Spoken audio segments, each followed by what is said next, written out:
Olá, tudo bem com você? Na nossa edição do ASN-TV de hoje, nós vamos conversar sobre aposentadoria. Talvez você seja jovem e esteja pensando, mas para que pensar nisso? Olha, comece a pensar nisso bem cedo, porque a aposentadoria ela pode demorar, mas ela chega, né? Para conversar um pouquinho sobre esse assunto, dar algumas dicas importantes sobre esse planejamento, a gente conversa agora com o administrador Paulo Coelho.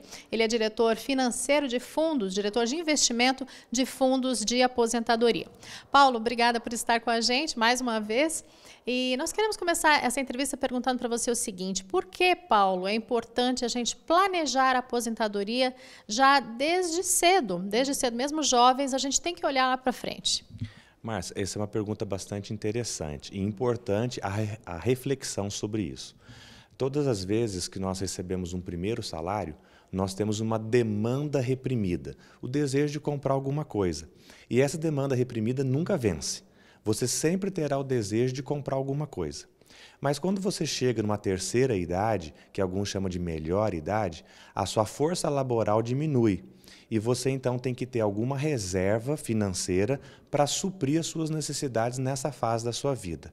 Então, eu diria que você tem que fazer um planejamento para se educar, comprar um carro, comprar uma casa, casar e também se aposentar. Porque lá naquele momento, quando o salário normalmente diminui de 30% a 40%, então se você ganhava 1.000, vai passar a ganhar 700 ou 600 reais, isso é normal, você vai perceber que o que você fazia com 1.000, você vai ter que fazer com 700 ou 600.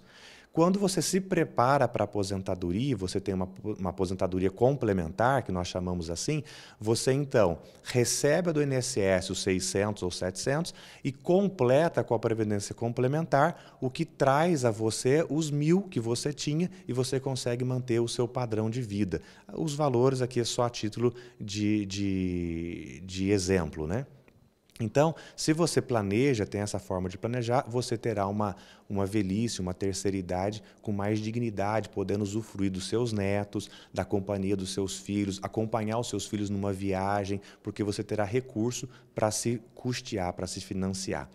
E é interessante, Márcia, talvez contar um pouco de história.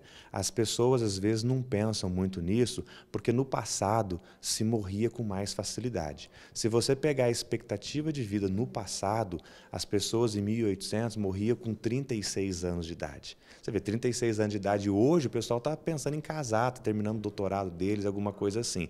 E no passado já era a questão de falecimento. Se você já vem um pouco mais para cá, aí em 1950 mais ou menos, as pessoas morriam com 62, 65 anos de idade.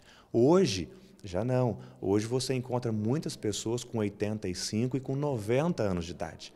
Então, você já tem uma situação que pode trazer um problema.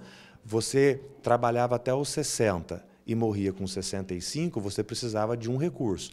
Agora você trabalha até os 65 pela regra do INSS e vai viver até os 90, são mais 30 anos, é praticamente 1/3 da sua vida que você já viveu. Então você tem que se preparar para viver essa nova fase da sua vida, que é a terceira idade. Normalmente uma fase, como você bem colocou aí, que traz uma série de dificuldades, né? Na verdade, a gente tem problemas de saúde na velhice, já não tem mais condições de trabalho, a renda diminui. Então, se não for feito um planejamento, realmente a situação vai ficar difícil. Dê dicas para a gente, Paulo, bem práticas de como se preparar, então, para a aposentadoria, para a gente ter, como você disse aí, né, uma aposentadoria digna. Tá certo. O primeiro ponto seria reservar uma parte do seu salário destinado à aposentadoria. Então, isso aí vai depender da sua renda. Você pode tirar 1% do seu salário, pode tirar 10%, vai depender do seu planejamento junto com a sua família, né? E eu sugeriria 10%. Você tira 10% todos os meses, seu salário vem, 10% você coloca num investimento ou você contrata um plano de previdência complementar, ou se a empresa que você trabalha oferece esse plano, você pode entrar também através da empresa. Bom, feito isso, reservando os dinheiros mês a mês, você vai ver que o seu dinheiro vai começar a se multiplicar, o que chama, o que a matemática financeira diz juros sobre juros. E aí você vai ter que se especializar. Num primeiro momento, você vai colocar o dinheiro na poupança, depois você vai colocar num fundo de renda fixa, depois você vai colocar num fundo de multimercado, num fundo de pré-fixado, talvez até um fundo de ações. À medida que o valor vai se multiplicando, você tem que diversificar os seus investimentos, porque a economia ela é bastante volátil, então à medida que você investe num tipo de fundo, aquele fundo pode render ou não de acordo com a economia, e quando você diversifica os seus investimentos, você então tira o melhor proveito das diversas fases da economia. Então, feito isso, você vai passar por um determinado momento da vida e você agora terá o direito, ou o prazer, a satisfação de não mais colocar dinheiro nesses fundos, e sim de começar a receber dinheiro desses fundos para fazer frente à sua condição nova agora como aposentado ou numa emergência também que possa acontecer de saúde. Um outro ponto interessante e importante é contratar um plano de saúde. Nós sabemos que o plano de saúde cobra valores por faixa etária. Então, quanto mais cedo você entrar no plano de saúde, menor será o valor que você pagará no futuro, porque aí a ANS regula essa questão de aumento do plano de saúde. Se você entrar com uma idade mais avançada, o plano de saúde, que não fez a reserva para isso, vai te cobrar mais caro. Então, isso é um fator interessante e importante para você também analisar e ter isso na ponta do lápis. Paulo, só voltando um pouquinho aí na sua resposta, digamos que a gente tem aí gente acompanhando a entrevista que não entende muito dessa questão dessas aplicações financeiras todas que você mencionou. Os bancos mesmo podem ajudar a gente a dizer qual a melhor aplicação, qual a melhor forma de investir o seu dinheiro pensando lá na frente? Os bancos podem ajudar. Hoje em dia, na internet, você encontra muitas dicas também, nos próprios jornais, pela rádio, você encontra muitas dicas. Mas o gerente do banco ele é uma pessoa que pode te ajudar. A primeira coisa que você tem que ter em mente é que tipo de investidor você é. Se você não gosta de risco, se você aceita um risco moderado ou se você é totalmente aberto ao risco. Então, mediante essa percepção sua, você vai escolher determinados produtos que o banco lhe oferece. O que a gente tem que ficar bastante de olhos abertos é que os bancos cobram uma taxa de administração por esse serviço.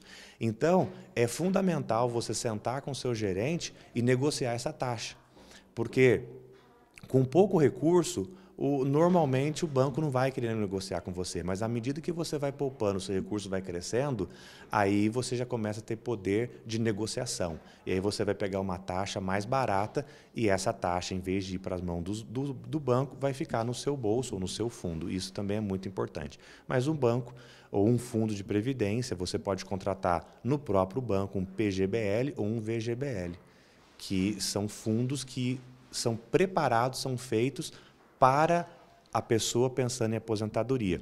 E dependendo do que você escolher, isso também te traz direito ou te traz condições de ganhar pelo fisco, pelo ganho tributário. E aí, em vez de você dar o dinheiro para o governo, você coloca o dinheiro no seu próprio fundo. Tá ótimo. Paulo, muito obrigada, então, pelas dicas. Olha só, quando você planejar aí a sua vida, então, quando você pensar em viagens, em férias, em aquisições, casa própria, estudos, filhos, lembre de colocar aí na sua lista a aposentadoria e faça um planejamento pensando na sua vida, não somente hoje, mas lá na frente também, para você ter uma qualidade de vida muito boa hoje e no futuro. Um abraço para você. Semana que vem a gente se vê.